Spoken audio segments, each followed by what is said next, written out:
अवैध धंद्यांच्या विरोधात शिव फुले शाहू आंबेडकर विचार मंचाचे चिंचणी वांगी पोलीस ठाण्यासमोर तीव्र निदर्शने।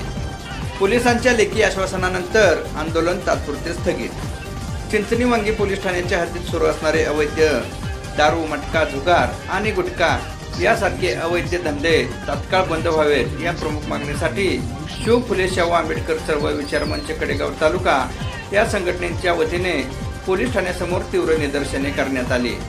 या आंदोलनाची दखल घेत चिंचणी वांगी पोलीस ठाण्याच्या सहाय्यक पोलीस निरीक्षकांनी अधिकृत पत्राद्वारे हद्दीतील अवैध धंद्यांवर बीट अंमलदारांमार्फत कठोर आणि प्रभावी कारवाई करण्याचे लेखी आश्वासन दिले।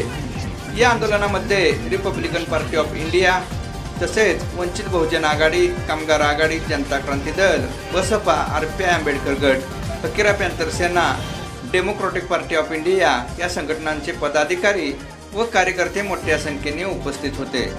दरम्यान पोलिसांकडून मिळालेल्या लेखी पत्राच्या अनुषंगाने हे आंदोलन तात्पुरत्या स्वरूपात स्थगित करण्यात आले असले तरी इथून पुढे अवैध धंदे बंद झाले नाहीत तर पुढील काळात हेच आंदोलन अधिक तीव्र स्वरूपाचे केले जाईल असा सज्जड इशारा जिल्हाध्यक्ष महादेव होवाळ, बोधिसत्व माने, विजय माळी आणि जीवन करकटे यांनी प्रशासनाला दिलेला आहे।